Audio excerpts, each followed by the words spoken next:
Hello and welcome to Dinosaur Man News and Reviews. I'm Andy Hughes. I'm here with Alex Hudson. Straight into it. I like it. Thank you. You're welcome. And there, boom. Gotta go fast. I am Mario. Yes, you are Mario. Move at the speed of a plumber. They never had a foot race, did they? I suppose actually they did in Mario and Sonic go to the Olympic Games in Beijing or wherever. How does Sonic not win that every time? I've never played the game. Like, surely he has an unfair advantage over all of the competitors, for he is Sonic. Well, maybe he's barred from those competitions, but Mario is also barred from jumping down pipes. Yeah, Mario's got jumps, like long jump sorted, high jump Kind sorted. of. But if you think about it, right, okay, Fireballs thrown sorted. So Sonic's obviously got, like, any kind of foot race, he's got to be disqualified for. Marathon wins it. What about Knuckles? Bare knuckle boxing, he's got to be excluded from. Can't do judo. Which is famously an Olympic sport, bare knuckle boxing. Tails. He dips his hands in glass first. Tails has to be banned from, like, jumping. Because he's got, he? Airbud rules. Is there a rule saying you can't fly during the high jump? I think it's against the spirit of competitiveness. But if it's not in the rules... No, you're right. We allowed a dog to play basketball. I mean, that wasn't based on a true story, by the way. What? Airbud isn't real? I'm fairly sure that Airbud was not based on a true story. But he was the best quarterback. Mm-hmm. No, he was the wide receiver, sorry. Yeah. He wasn't the quarterback. Well, he was the golden retriever. Remember? Golden receiver? Good receiver. There we go. Yeah. Not wide retriever. He just keeps bringing the ball back to the quarterback. It's like, why did we put a dog in the team? Yeah, because retrieving... it's in his name. Like, dogs aren't smart enough...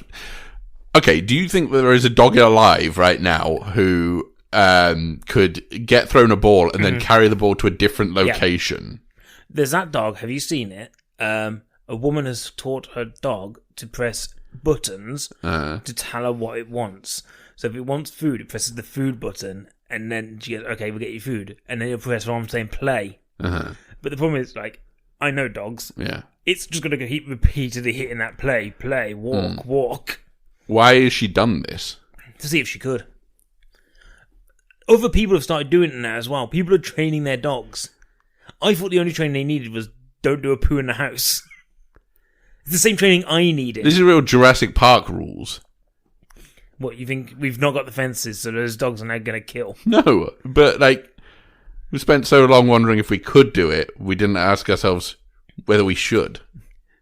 What, you feel that if we gave dogs intelligence, they become dangerous? There's no point. Dogs are worthless. We all know that. What about drug dogs? You know, the ones that sell cocaine. Okay, those guys I'm fine with. Service animals is different, but... Yeah, you know, those drug-dealing dogs. But traditional dogs kept as pets rather than as service animals, worthless, because all they are drains on your finances. Yeah, but it's so much fun. It's great having a dog. I love dogs. Yeah, but, like, I don't know. Am I in a position where I would ever want a dog? No.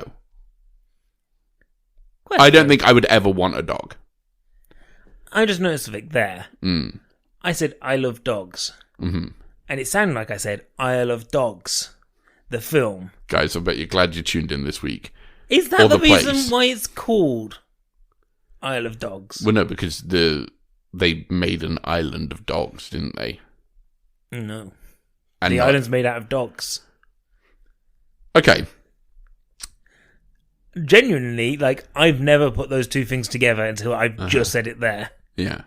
And now I need to know whether or not that's the reasoning why. Do you want me to find out the etymology of why they call it the Isle of Dogs in London? It's a real thing. Yeah, it's a real place, yeah. What?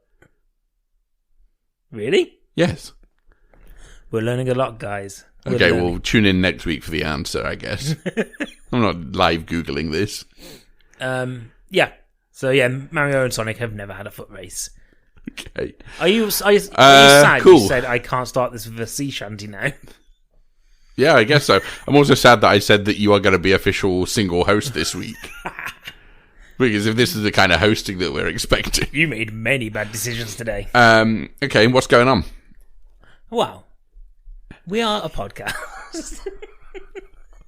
Oh, fucking hell. The only podcast in the world. I forgot this is a thing you do. Any platform that talks news and reviews. Yeah. Which means we're going to be talking about that upcoming spicy Oprah interview. Which the Queen is said to be cheesed off by, I'm reading on Deadline. Cheesed off? Can you imagine the Queen ever say she's cheesed off? It's in quote marks. I like to imagine it like she's incredibly blue, like she swore a lot. Yeah. But we also mainly focus on movie news and movie reviews. Yes. What will we be reviewing today? Well, we have, of course, regular returning segment for the final time. Mm-hmm. You do it this time.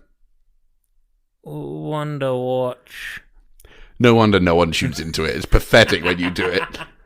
Hang on, I feel like we've had this discussion before where you've tried to do a version of it and you did that. Not final time, because next week is all Wonder Watch all the time. But that's not Wonder Watch. That's episode 137 or whatever it is. Wonder Watched. We've got our title. I mean, no, it's going to be called WandaVision Spoiler Review because it helps with the SEO. But films this week. You seem to have unveiled an entire list. It rolls down to your feet. What is this all about? It's a busy week. So we've got Minari, we have Black Bear, we have The Old Ways, we have Sator, we have I Care a Lot, we have News of the World, and we have Coming to America. So much. Nothing else. Wow. Really tight episode this week, guys. Really compact episode. But before we get to those reviews, yes, we must talk movie news. But before we talk movie news, we must take a little detour down this little alleyway here. It's got a title above it saying Gaming News. Yeah, and let me just pour the water into this steam engine here and power up you, because you're in charge of gaming news this week. Chugga, chugga, chugga, chugga, chugga, chugga, chugga, chugga. Woo, woo. Gaming news. What have you got for us? So, end of April, a little game comes out called New Pokemon Snap. Wait, is this the news? Was this the super serious news? So Pokemon celebrated its 25th anniversary. Yeah. Which makes me feel very old. And I've been watching a lot of the content about it. Because Pokemon is like, it's still this really big part of my life. Like, I still love it. And I think it's because it's something that always reminds me of my childhood. Yes. And has always been there as I've grown up. So for it to be like 25 years old, that's great. We also saw a video of a Pokemon cafe the other day, and there's a little, a big Pikachu dressed as a chef who comes out and dances. And my dream is now to go to that Pokemon cafe and watch that Pikachu dance. Not eat anything. Not eat the Pikachu-shaped rice. No, just want to see him dance. Okay. But yeah, they announced some new things, and one of the things they showed off is 2021's Game of the Year, New Pokemon Snap. And they showed a gameplay trailer. So we finally got to see what the gameplay is like. And it's going to allow us to go through desert. It's going to allow us to go through a jungle. It's going to allow us to go underwater. Big problem. They didn't show me any pestables. I'm worried the Pokemon Company have said it's no longer good to throw stuff in a Pokemon's face to annoy it. You know, at the end of films where it says no animals were harmed in the making of this film. No animals were pestered in the making of this video game. I'm annoyed if that's the case, because I wanted to hit a Bidoof in the face, and throwing an apple in its face is not the same as throwing a ball that explodes into some kind of weird powder. Sure. So, like, I mean, you're upset. They added some new stuff in. Because you can't upset a Bidoof. Yes. I want to irritate a Bidoof. Which is, fair enough. Who wouldn't? You're going to be able to play tunes to make Pokemon dance. Okay. And there's something that allows Pokemon to glow so you can get special pictures. Okay. Get rid of that. Well, maybe it's the pester ball makes them glow. I don't need that. No, it's some kind of weird ball, and it doesn't disturb. It doesn't. Ball. Yeah, it doesn't disturb them. Like, I need a Pokeball that disturbs these Pokemon. I need to upset the natural balance. You know how earlier you're like, I love Pokemon. I don't know if you do love them. The great thing about Pokemon Snap is hitting a Pokemon in the face so it falls in lava. I think you got into Pokemon training for the wrong reason. I think you got into it to see animals hurt each other. So I'm really happy. I mean, this is basically cockfighting, isn't it? Well, that's what it's ever been, isn't it? Yeah, but you're one of the guys But who it's allowed runs 'cause those it's- cockfighting events now. But it's allowed because it's fictional, so it's Yeah. fine. Yeah, it's fine. As long as we're getting fake animals to fight, it's cool, guys. Yeah. So yeah, I'm still You know what? I excited. do think that video games are dangerous. I'm still excited for the game. Like, You're less excited, though. I can tell. You a cancelled snip. your pre-order. I haven't pre-ordered it yet, but I will do. What, now you know there's no pester ball? Well, I'm going to do it anyway because I'd wait until they release that as DLC. because the difference is there was a surfing Raichu, and I really want to photograph that. Dangerous for him, though. What if he falls in the water?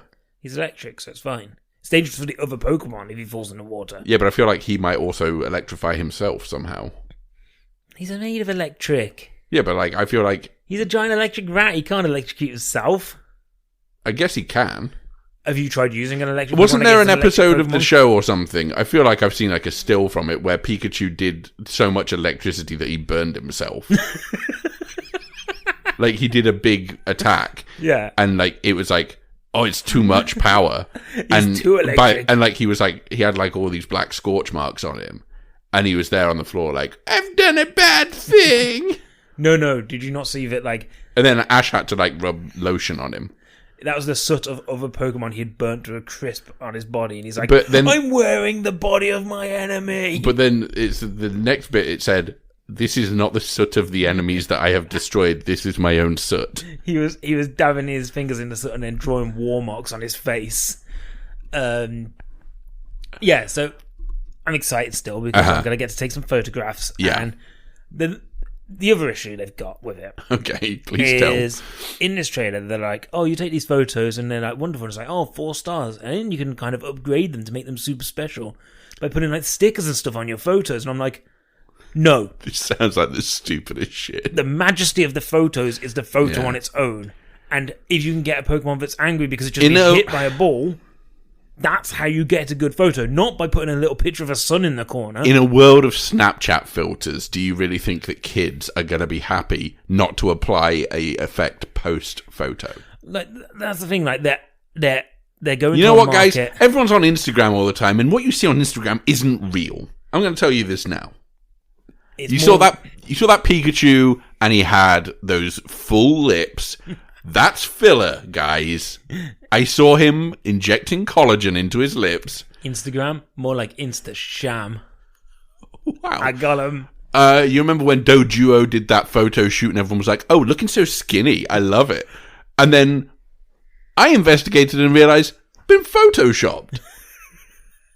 Dojuo put a filter on that slimmed it down. Electabuzz doesn't have a dog face.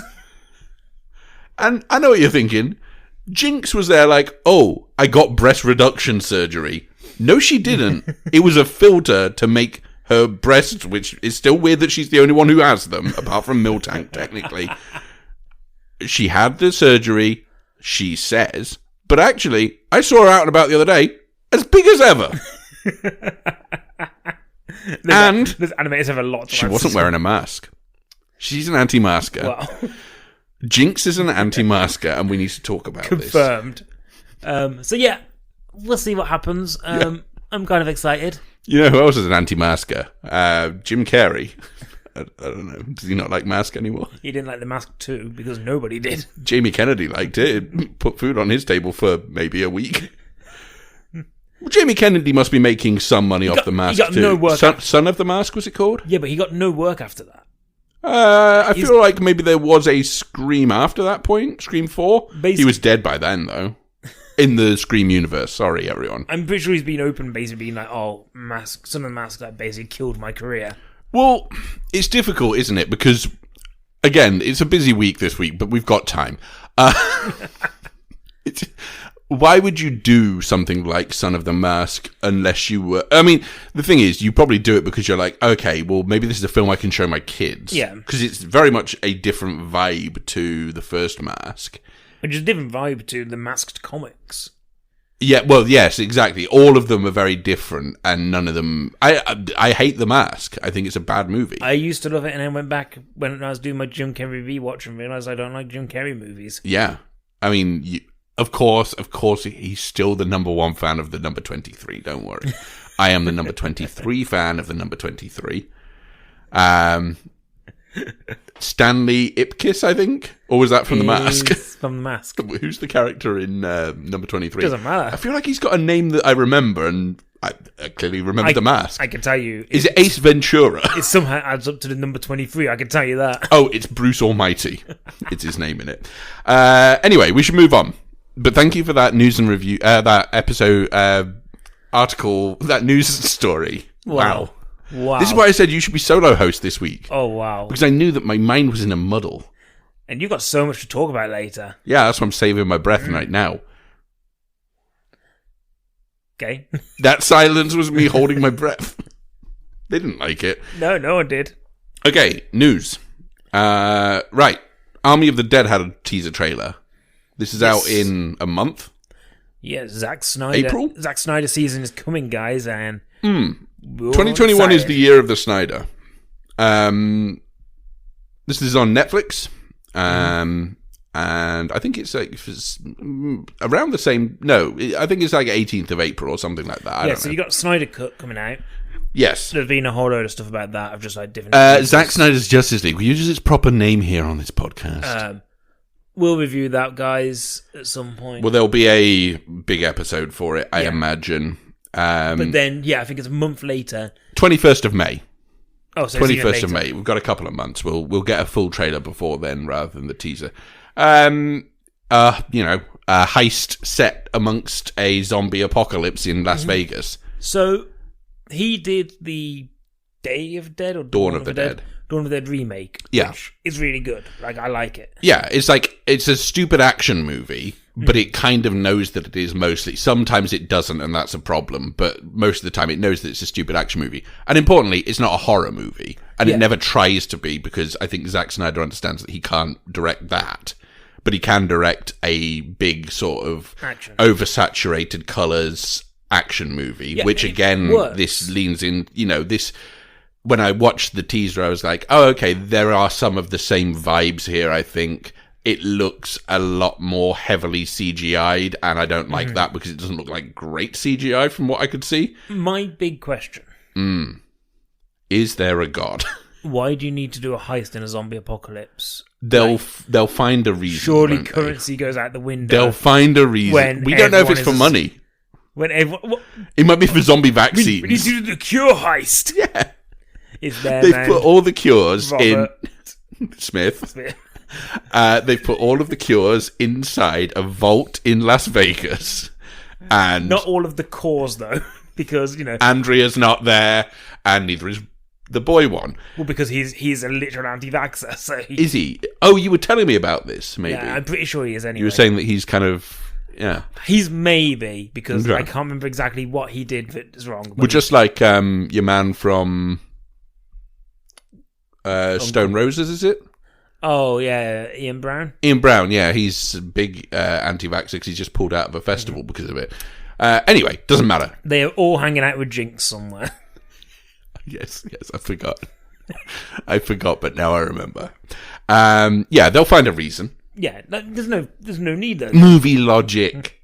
Oh, imagine how rich we could be now. Everyone is zombies. It's like, you don't need money. Yeah, but you'd still like to call yourself the richest person in the world. You are. You have your life.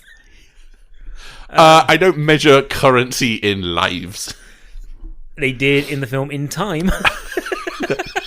You know what? That is true. And also in Super Mario.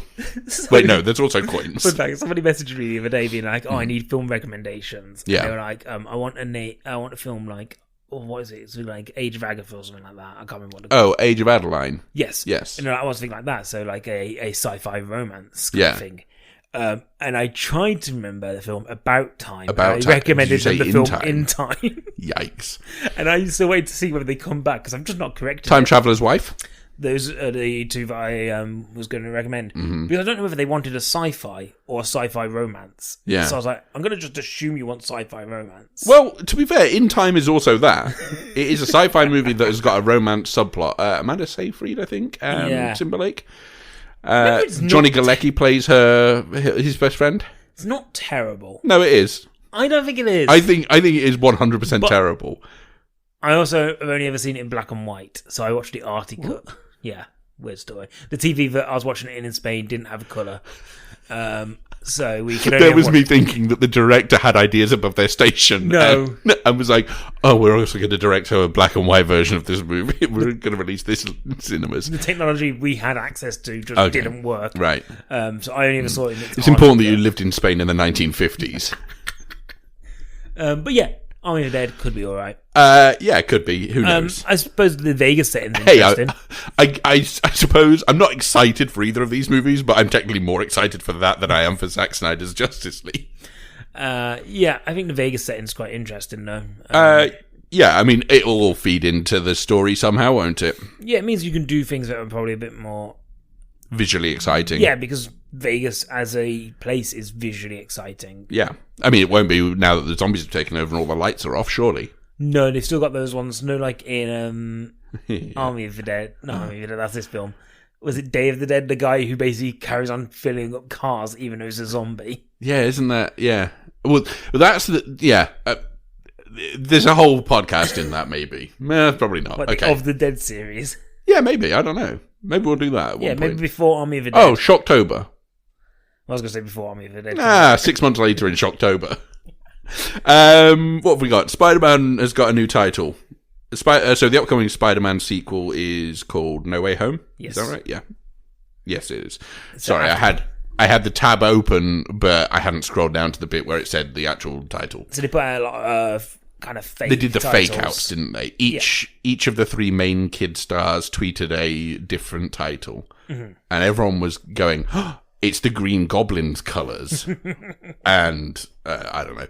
But yeah, No Way Home is the title. So this is one of the only Marvel films you're actually looking forward to. I think it's the only Marvel film I'll see this year. Ooh. Black Widow and Eternals, the only other two? Yeah. Yeah, no thanks. I'm full. Yeah, very much, I really like what John Watts has done with the Spider-Man movies. We've talked about it before. And I think they've got the tone right. And, the amount of different additions they're putting into the cast, you're kind of like... Yeah. It might be a hot mess, but I'm actually quite excited to see it if it is a hot mess as well. I suppose it's going to be nice seeing those characters from before. Yeah. Especially from that original Spider-Man trilogy. It's going to be very nice to see Alfred Molina reappear. And I don't know how long it's going to be for each of them, like how long each are going to get on the screen. But it could be fun. But yeah, they might just be watching a clip from Spider-Man 2 and going, oh, they kind of made a movie about you, dude. Weird. But yeah, No Way Home's basically feeding into that title of this is probably going to universe hop a little bit. Yeah. Which obviously we'll cover in more depth next week. We'll touch on that, I imagine. Superman is getting a reboot. Well, maybe. Who knows? So Deadline's confirmed that author Ta-Nehisi Coates is writing a Superman's reboot for Warner Brothers, which J.J. Abrams is producing under his Bad Robot label. No knowing who is going to be playing Superman. No knowing if this film will even happen, but maybe. So the rumours are this is potentially going to be like, so there's a Michael B. Jordan version of Superman pitch before. Yes. And could it be following that kind of line of thought? Which is a shame, because I really like Henry Cavill as Superman. He just needs material that suits his performance. Yeah. Like, I think there is a very good Superman in there. I think we got hints of it in Justice League. And also, I think there are definitely hints of it in Man of Steel, which I still hold as I really enjoy that film. Yeah. I think he's a very good Superman. I just think the material he has been given has been woefully short for the performance he can give. And it'll be a shame if we never get that good Superman film with Cavill. But we're getting it in 1 month time, in less than 1 month when we get Zack Snyder's Justice League. Yeah, so he says. And remember, this is all old footage. This was stuff from before. 4 minutes of new footage and it's all Jared Leto. This is going to be all old footage. So he had the material. We just haven't been able to see it because of Warner Brothers tinkering and because of Justice League. If that is the case, then great. Give at least all of us being able to see that Henry Cavill Superman.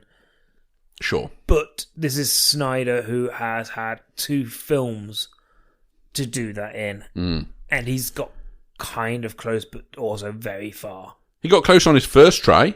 Yeah. Well, there you are then. Maybe he's going to take it back to basics. We'll see. Although he was also writing Justice League at the same time that he was writing Batman vs. Superman Dawn of Justice, wasn't he? So, Yeah. It might be bad. But, hey. I like Superman as a character. Like, I'm a defender of Superman. I know a lot of people think he's boring. But I actually really like him. He looks real bad in the first Justice League, by the way. There's some shots in that film that really don't age well, and we're only 4 years on. So this writer, amongst noteworthy stuff, sort of a lot of non-fiction stuff, and major sort of articles for various publications, he's also done a couple of runs for Marvel.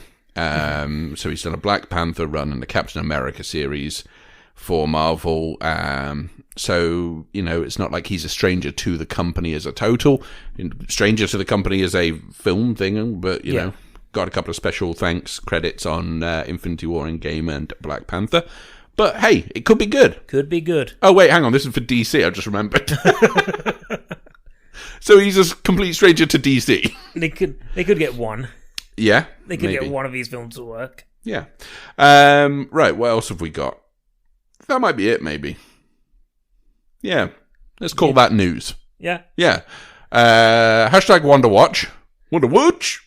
WandaVision came to an end this week. It's over. With episode 9. It's done. So we've had 2 episodes since the last time we spoke about this, which were last week and this, and wrapped up the series. And what did you think? So episode 8 was more of a kind of, how did we get here sort of thing. Yes. And episode 9 was more of the, wham bam, thank you ma'am, this is a finale. Yeah. I really like it as a series. I think it was really great. Like, I had a lot of fun with it. Mm-hmm. There's a couple of things that maybe I didn't like. Yeah.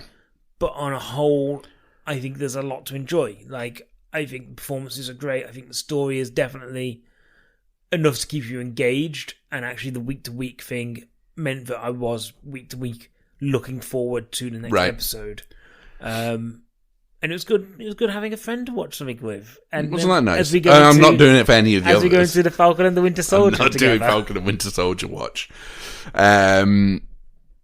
Yeah, so we'll talk about this in detail on next week's episode. We can't, as usual, we can't really talk about the episodes and what happens within them without spoiling things. So we'll hold off on that. But you enjoyed it, and I think certainly for Marvel fans, this is going to be more than enough to keep you entertained and engaged, and it will give you that little shot of, you haven't had a Marvel thing since Spider-Man. What was it called? Homecoming? Yeah. Was it? Far From Home. Far From Home. You haven't had a Marvel thing since then, I guess. So we're like a year and a half out from that, over that even. So for those fans, I suppose this is exactly what they want, because I know a lot of people who feel reinvigorated with Marvel because of this. Because obviously, it is weird having a whole year without any of those films after they've been this kind of like... Sure.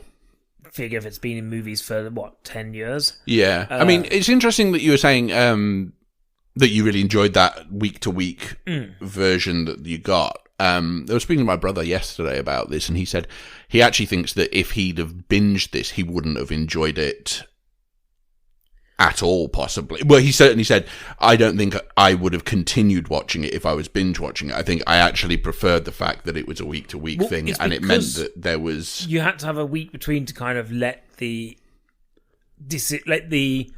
ideas that have germinated... let the dust settle around the episode. And it allows people to go away and kind of excitedly talk to their friends formulate whatever about, opinions they think. Yeah, it's basically the lost of our time, guys. Anyway, spoiler alert. Put that on the poster. In WandaVision, they still don't explain where that polar bear came from. It's the lost of our time. Right, should we get into movie reviews? Sure. Okay, well, the good news is I'll rattle through a few. Did you want to do an I don't want your future? Okay, yeah.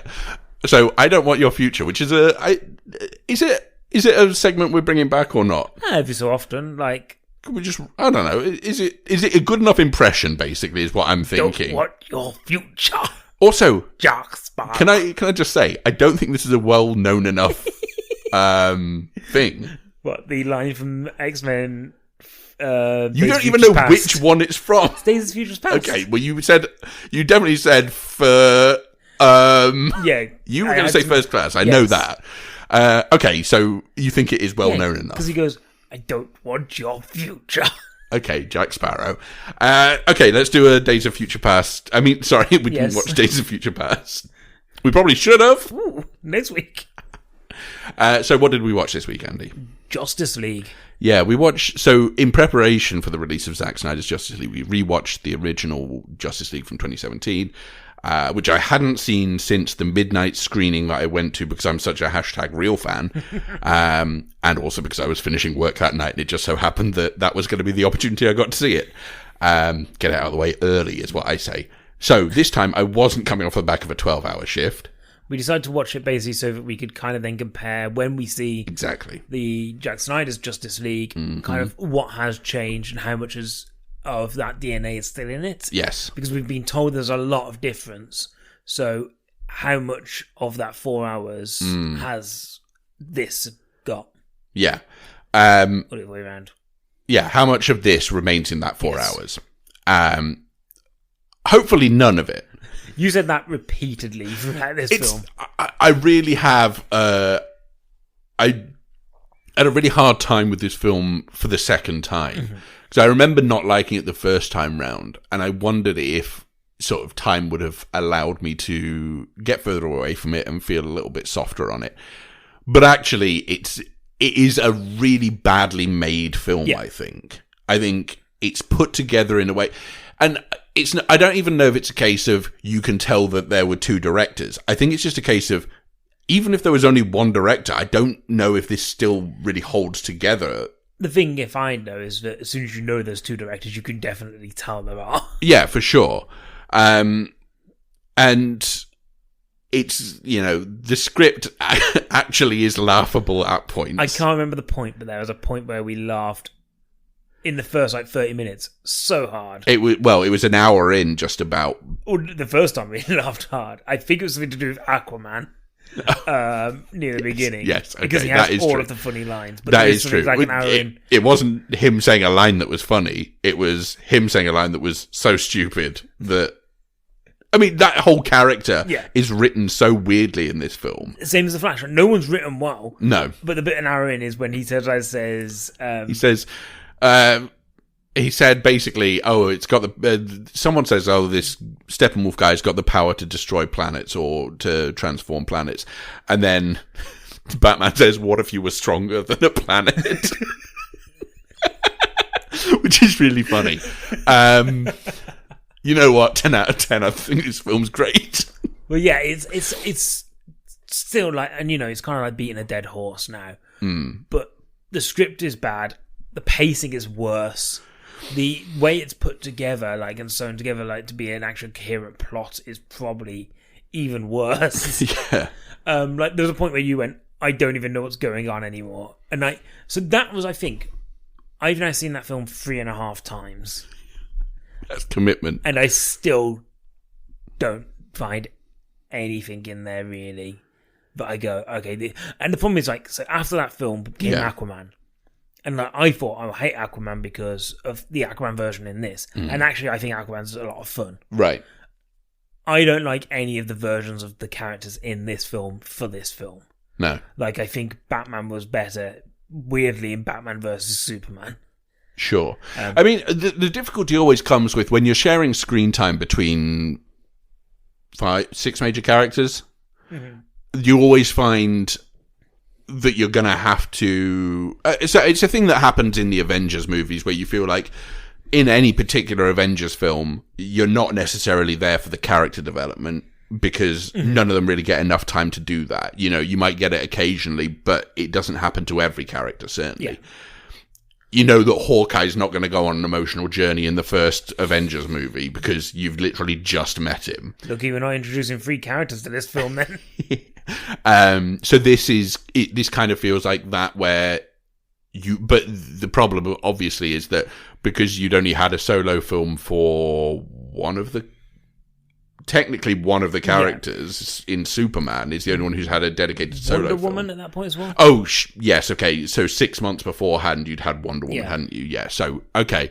So you've got 2 of the characters had a solo film, and Batman had appeared in a shared thing with the other 2. But you're introducing, you're blindly introducing us to 3 new characters who we've had no experience with other than seeing a video clip of. And you kind of go, oh, okay, I don't know if I know enough about this character to feel like this is them. Yeah.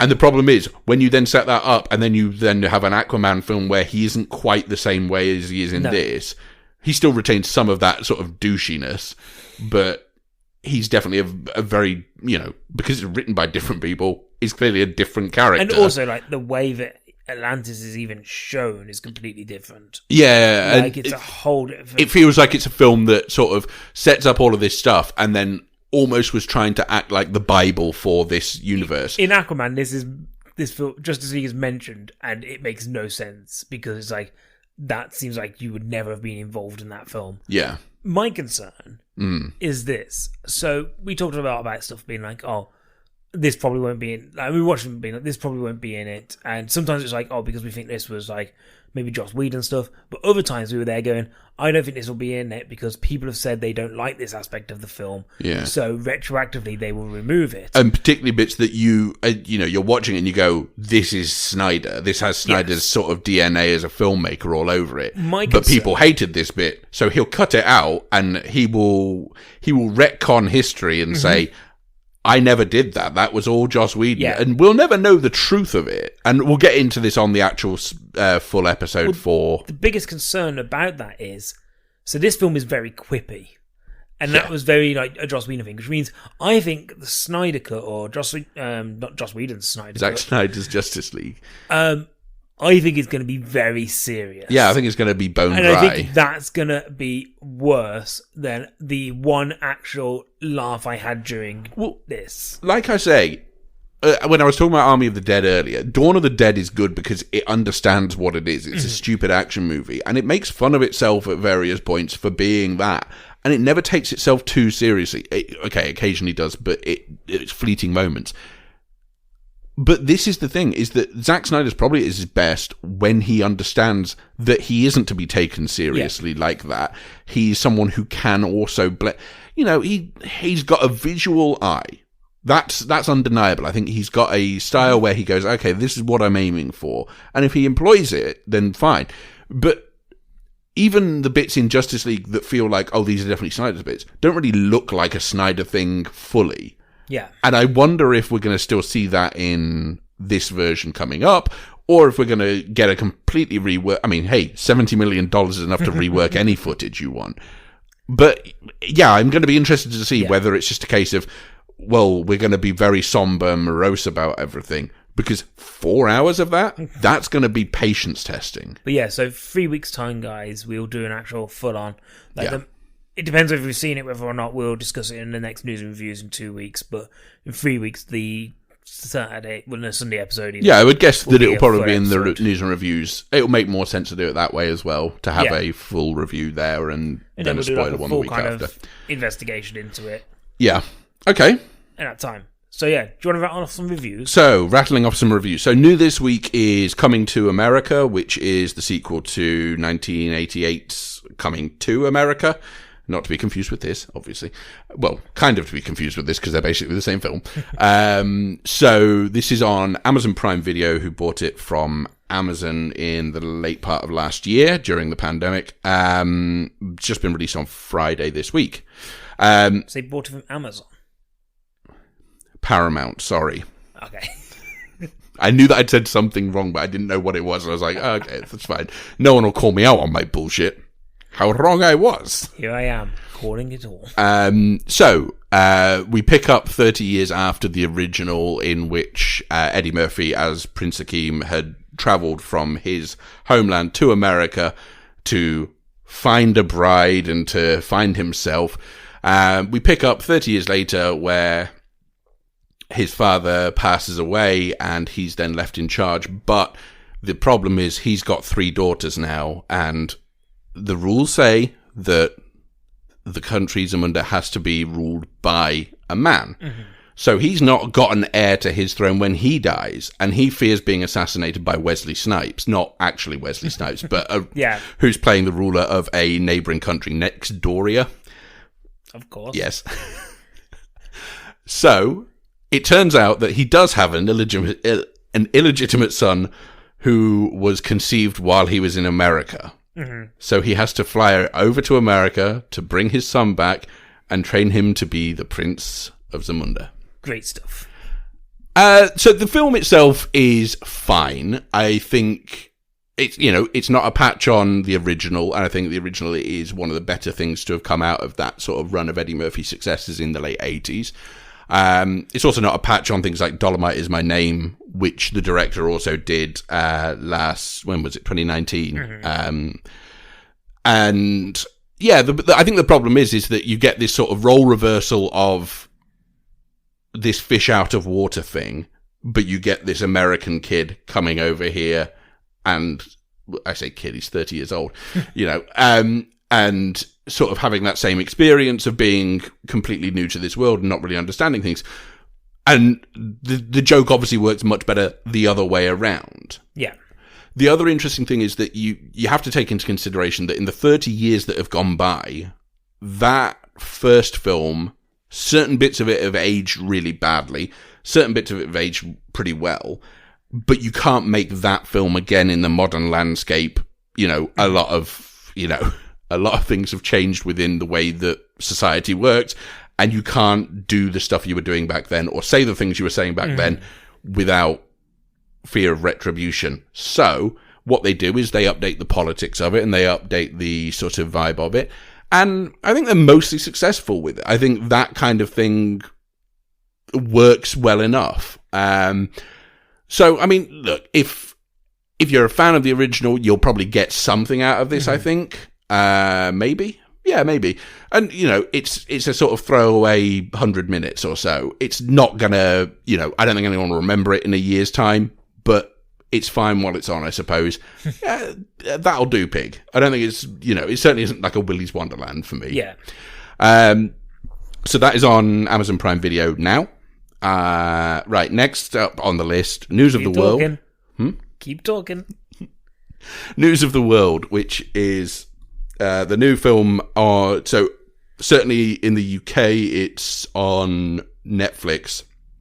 I think in the US, it's been released independently. But I need to double check on it. It's available for rental and premium VOD in the US. So co-written and directed by Paul Greengrass, who's obviously worked with Tom Hanks before on Captain Phillips.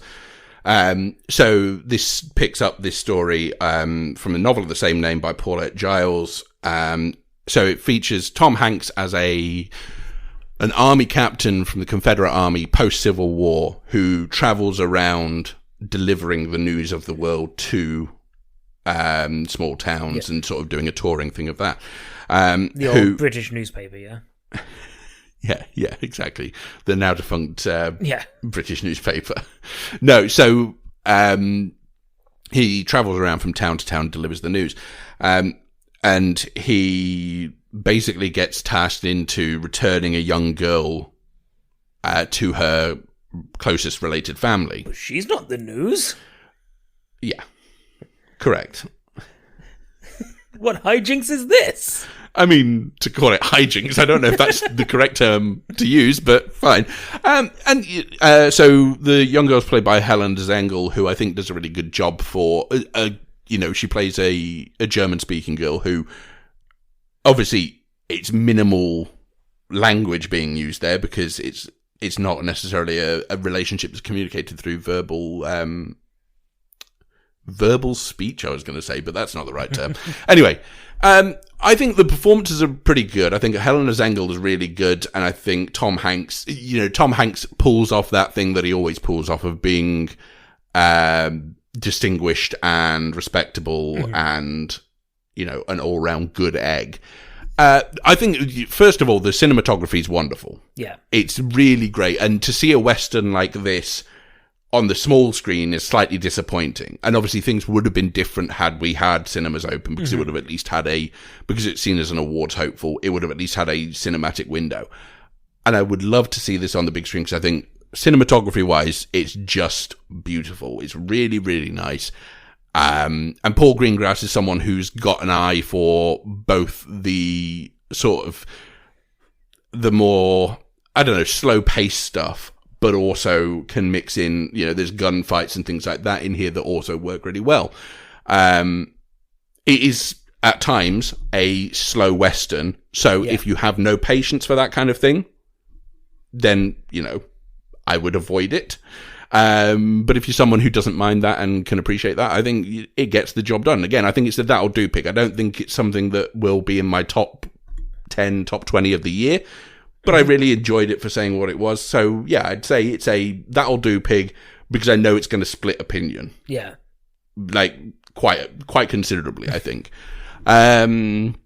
Right, next up on the list. So, I Care a Lot, which is a sort of comedy thriller, which is on Amazon Prime here in the UK. It's a Netflix film in the US. I think it's maybe Amazon Prime everywhere or Netflix everywhere but here. I can't remember.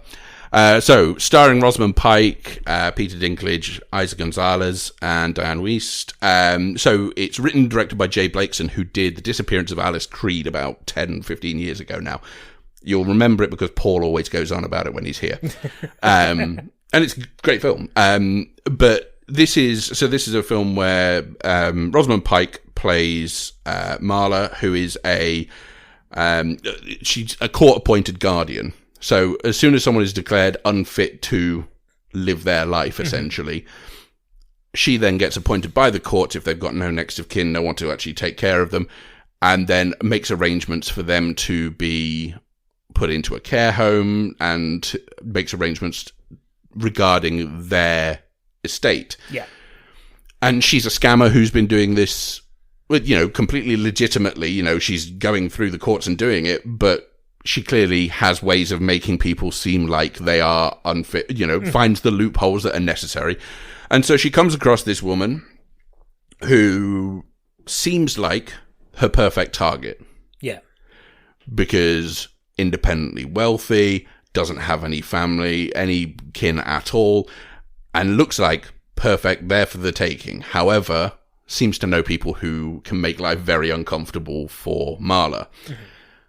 I think this is a really good example of a film that, I mean, the central performance by Rosamund Pike is really terrific. She just won a Golden Globe for it recently, and it is really good. She's got this sort of menacing charm to her that even when she's being kind, you can tell there's cruelty behind it, and when she's being cruel, she's doing it with a smile on her face. So that is really good, and I think the performance alone is really worth it. I think the film itself holds together mostly if you appreciate the fact that this is a sort of bizarre fantasy. It's a work of fiction. Yeah, I mean, you kind of wonder, like, would it be possible for this to be pulled off? And it sort of talks about a problem that does exist, but the confluence of events that happen within this film, you're kind of like, this, I mean, as soon as you start introducing a different... a discussion about this film, and somebody basically saying that they worked in a similar service to this. Yeah. And I think they were auditors for basically to stop this behavior. This kind of happening. So it's kind of like, oh, in theory, this could happen, but actually, there's a lot of there are practices in place to make sure that this doesn't happen. Yeah, in the way that it does in this film, like it's hard to make the money that she does. Yes, the way she does. So I think you're right. By the looks of things, I've not seen it. It is one that I'm probably going to watch at some point because I've been told by a couple of people it's one of those films that like will make you angry when you watch it because of this thing. But also it is very much a thing of being like you have to kind of take it with a pinch of salt. Yeah, I mean the thing is you don't like any of the characters within it basically. is what it boils down to. No one's likable, but they are all watchable. And I think that's an important distinction to make. I had a lot of fun watching this, and I laughed a lot. I thought it was really funny. Did you find yourself caring a lot? No, not particularly. I didn't care about any of them. But they're not, it's awful people doing awful things to each other, and that's about it. Yeah. There's not much more to it than that, but actually for what it is, that's good enough. So this is a would recommend from me. I think it's good enough that I would say, certainly for you, I think you'll enjoy it. And if nothing else, just for that performance, it's really great. The score as well is really terrific. I really like it. It's sort of, there's bits where it's a bit synthy.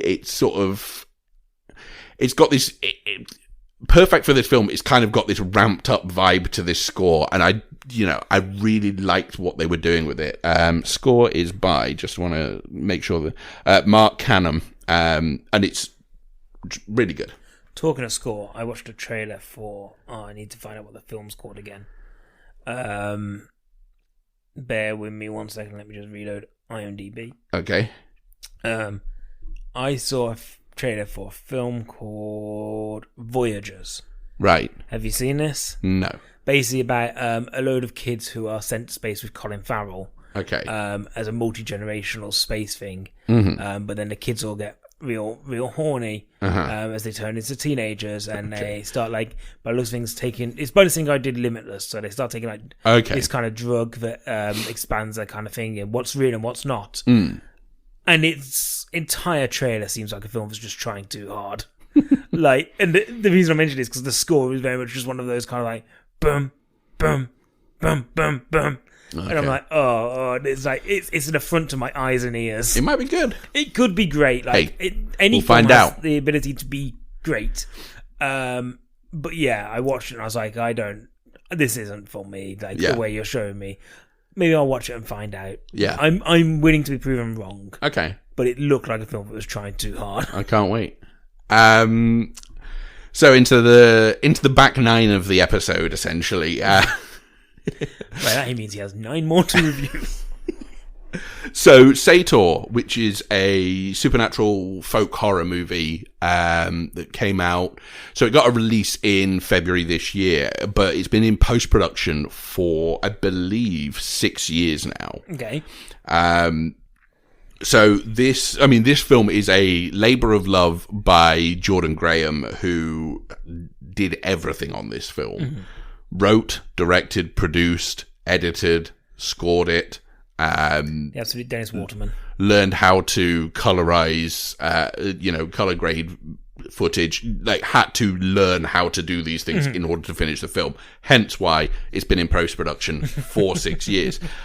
So it's a film about, so essentially it sort of recounts through footage of, in fact, I believe it's his own grandmother plays herself essentially in this film, and it's mixed in. So there's footage of her talking about Sator, this sort of entity that sort of watches through the woods, but then it's mixed in with real life, mixed in with external footage that's then been shot around those kind of sort of interview segments almost with her. He even built the cabin that is featured in this film. Like, it's genuinely incredible how much work he put into this film. Real labour of love. Yeah.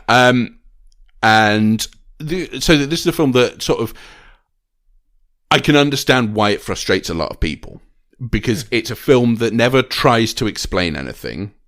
It lets you draw your own conclusions about it.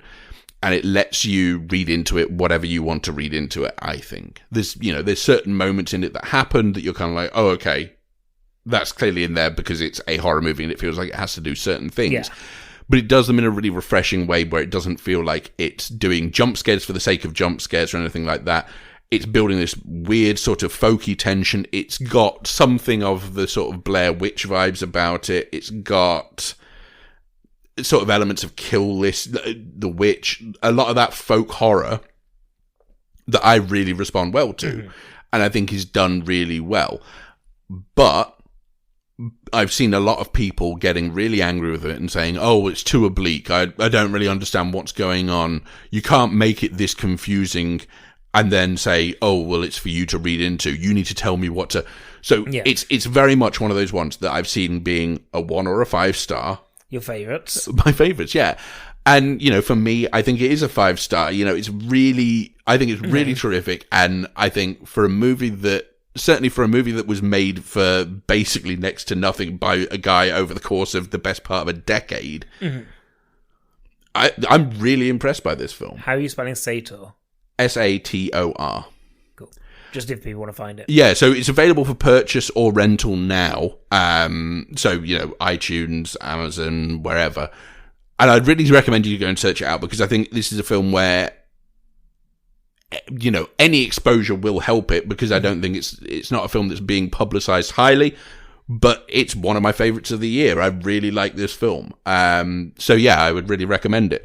Okay, fine. I'll recommend it with the caveat of if that sounds like your kind of thing, you'll know if it is, I think.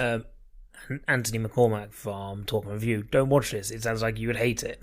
Oh, would he hate it? He hated The Witch, didn't he? Oh yeah, he did. But didn't he like The Lighthouse? I think he maybe did. Maybe this. You know what? He's a complicated individual. Well, how dare he have nuance to his film choices? Right, into the very, very back end then. So, just completed today is the Glasgow Film Festival. Yeah. We watched something that we'll talk about right at the end. I wanted to save it to the end so that we could just ramp up to it. I can speak. Yeah, I thought I'd save the one that we're both going to speak about until the end. I have been holding my tongue. But I've watched, in total, 3 things from the Glasgow Film Festival. So the first one, The Old Ways, which is a sort of exorcism horror film, using sort of the traditions of Mexico as the backdrop, which aired recently. It's really interesting. I really like the fact that it sort of does something with an exorcism film that you don't necessarily see in every exorcism film. A lot of, those classic exorcism films of the 70s and 80s were all based around the fact that it was, usually a white girl in middle-class America who got possessed by the devil as we know him, or in a relatively traditional sense, and that's fine the first time you see it, or the first couple of times you see it. But by the 500th one, by the time that you've seen that story done to death and you go, there's nothing new here, you go, well, what's the point in making yet another one? So when you get something where it's got a completely different setting and you've got some of the lore of the land in there, it kind of feels like, oh, well, this is great because it's not just every other exorcism film I've seen. I don't think it's necessarily doing anything that... I don't think it's reinventing the wheel, but I think it's doing something different enough with the setting and with the way it sets it up that I really engaged with it in a way that I wasn't necessarily expecting to. But I think I think it kind of gets the job done in a really satisfying way. And I don't think there's anything wrong with that. I don't think it's going to be my best film of the year, but I do think that what it does well, and it knows how to do it well. I think credit has to go to Bridget Callie Canales, who is the sort of central role here. She's really good. I mean, the basic premise of the film is this American journalist, now living in America, but of Mexican descent, living there, then goes back to a place close to her hometown in order to investigate a story. And then while she's there, gets taken in by some locals who decide that she is possessed and that they need to get this demon out of her. And, obviously she's not buying it at the start, but there's more and more signs that something isn't quite right. And I think it's a really interesting movie just for the sake of it feels something akin to a fresh Yeah. piece of something in a particularly in a subgenre that just feels very stale often. Mm-hmm. So I think I would recommend it. There's not a UK release date set yet. I believe that they're looking, I think in the US it's supposed to be out sometime in May or June. So I wouldn't be surprised if we see it in sort of the back end of this year. Okay. I'll let you know when it does come out, if it does. Thank you. Okay, final two. We're getting there, guys. We're getting there. Right, so Black Bear, which is written and directed by Lawrence Michael Levine, starring Aubrey Plaza and Christopher Abbott. Again, premiered at the Glasgow Film Festival just this week. Really kind of interesting film. I'm going to preface this. Not for everyone. I think you would hate it, potentially. Yeah. I think so, but also at the same time, you might love it, and I can't work it out. And Tell me. I'm 90% convinced that you would hate it, but there's a 10% chance you might really love it. So, Aubrey Plaza plays Alison, who is a sort of creative who is at like almost like an Airbnb type place. She's been set up there by a friend, by a mutual friend who said, go and stay with this couple. They're really great, and they've got this cabin, this beautiful lodge right in the middle of the woods, so you can start writing this screenplay that you're writing. Sounds great. And you can go and have this sort of time to have a creative break whilst also finding inspiration. I want that for me. So she goes, and there's initially some sort of clashes in terms of her personality versus theirs. It kind of feels like there's a lot of spikiness, and this is clearly a relationship. This one that she goes gets dropped into the middle of, that isn't, it isn't all sunshine and roses. There's definitely some understated tension there, and that starts bubbling to the surface, and then an event happens that sort of acts as a catalyst point for the rest of the film. There's not much more I can say about it without going into spoiler territory in terms of the events. What I'll say is this. I mean, Christopher Abbott was terrific in Possessor last year. He's good in this again, but this is Aubrey Plaza's film. This is, and we talked about this with Ingrid Goes West. That performance in that film is just incredible. Yes. And again, she's, really great in this, playing someone who clearly has some kind of damage going on in terms of her personal life that she is trying to overcome, and really just putting in a performance that ranges from really sort of snarky and sarcastic to at times really just harrowing to watch. And I really enjoyed it. I thought she was great. I think the whole film really works as, again, it sort of leans into this thing of Sator, in that I can understand why people wouldn't like it, because the way in which it's constructed, I think, is it feels like it's deliberately built to alienate part of the audience at least. Yeah. And I wonder if that is true, whether it was deliberately that way or just so happens that I feel like, but certainly the way I came out of it, I went, oh, okay, this is my reading of it. And I really like that concept that I've come up with. So whether or not that's true, and whether or not that's the concept they were going for, who knows? But yeah, I really loved it. So it's available in, I think, the end of April this year. Yeah. In the UK. But it would, so I'll let you know when that comes out, actually. But yeah, that's just premiered at the Glasgow Film Festival. Mm-hmm. Finally. We got there, guys. We got there. Get those vocal cords warmed up, because I'm taking a break. So Minari also premiered at the Glasgow Film Festival. Yes. UK premieres, all these. But written and directed by Lee Isaac Chung, starring Stephen Yun, Han Yi Ri, Alan Kim, who I think he was great.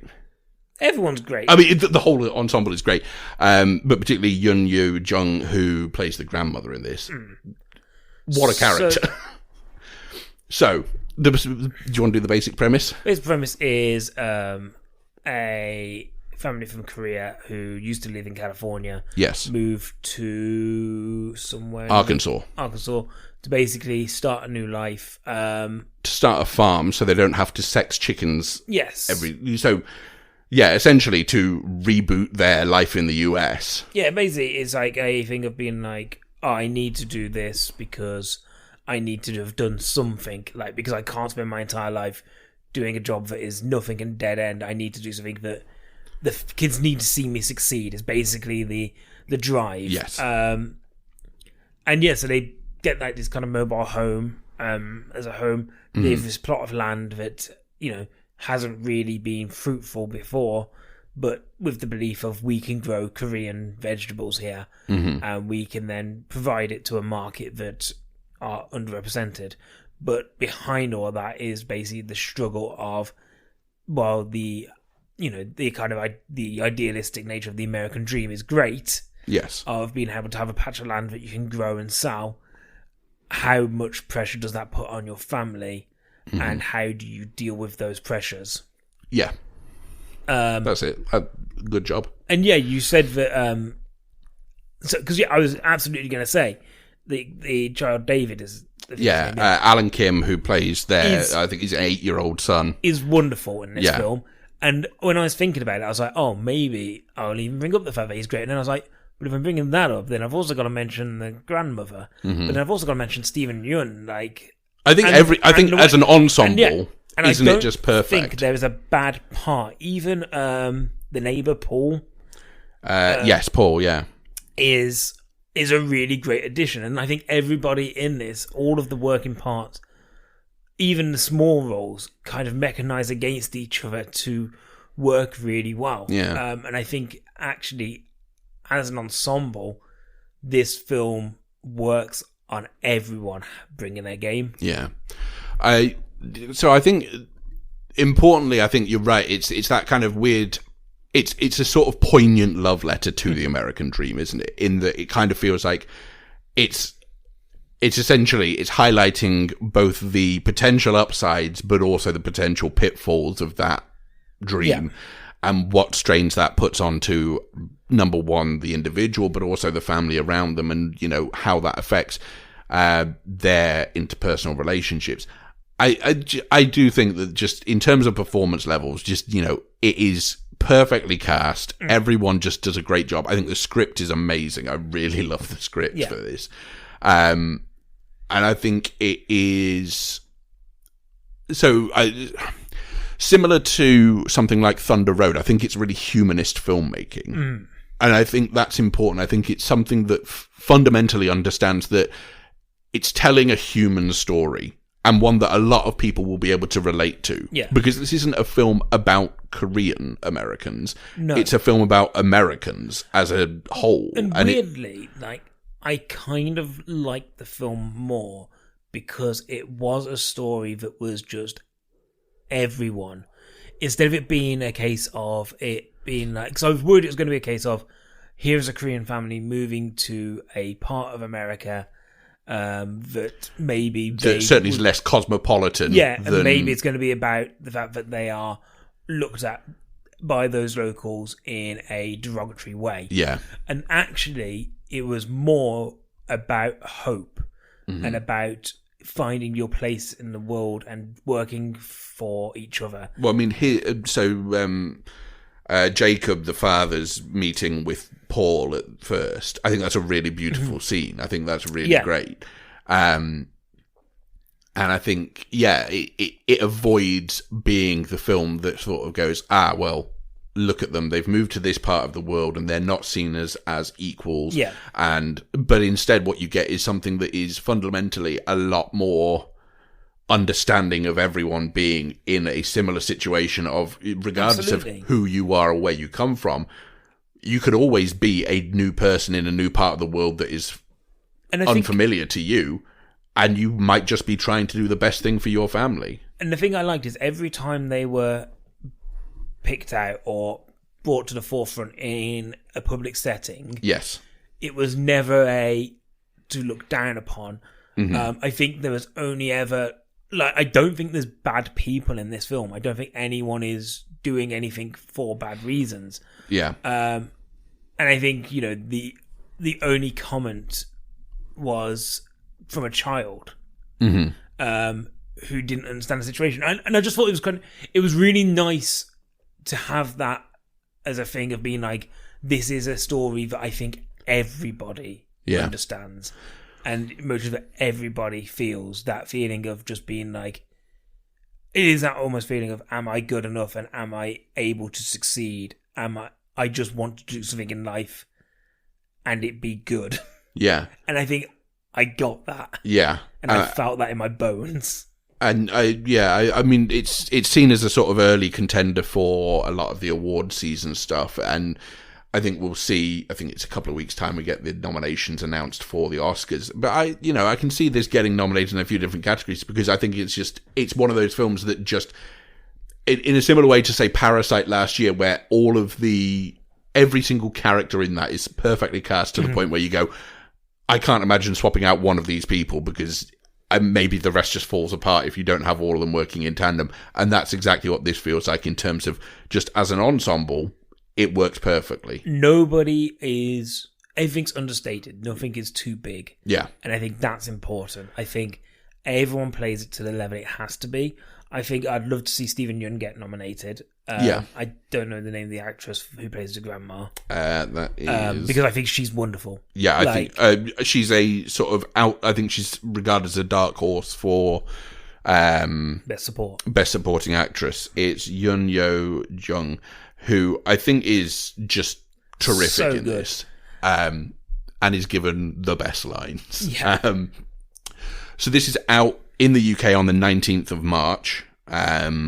So that's only a couple of weeks away now. And I'd say when it comes out, I would urge, and it's a film that, if it's still around when cinemas reopen in May, it's a film that I'll go back to and watch on a big screen. So I think the cinematography is really great. It's a really great kind of swooping camera work, and really kind of being able to show that area of the country like really well. Like it's just really beautifully and poignantly shot. Yeah, it's not even like there's anything where you go, oh, well, this is really breathtaking scenery, but it captures the everyday beauty of a part of a country that you don't necessarily see on screen a lot. Yeah.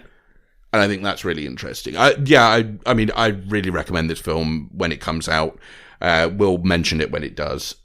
But yeah, I'd say, Minari is very much a would recommend from me as well. I liked it. Right, so that's everything for this week. We did it all. A very short episode. No one even. No, you talked a lot.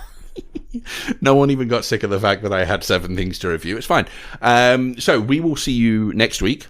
Yes. As usual, we'll see you in a week. So next week, guys. Same place. If you want to kind of not have anything spoiled, you got a week to watch WandaVision. Yeah, I think we've given it a week to say basically we'll allow that to be the breathing room. So if you are interested in WandaVision, if you're still catching up with it, then you've got a week to do so. If you're looking to then binge it in one, then you've still got a week to do it. And then we're going to talk or spoilers. Just dodge. I'll put in the title anyway, spoiler review for that. So many spoilers. So yeah, that'll be next week, and then news and reviews the week after that. As and always, well, if you Justice want League to, after that. What a time to be alive. If you want to message us or get in contact with us, best way to do it is on Twitter at DinosaurMan15. We have a YouTube and all that kind of stuff. If you are interested, I've been twitching a little bit. And I've recommended you go to the doctors about that. So if you go Twitch, Dinosaur Man Pod, I think is what we are on there. I've been playing Yakuza, but we also played a little bit of Sea of Thieves.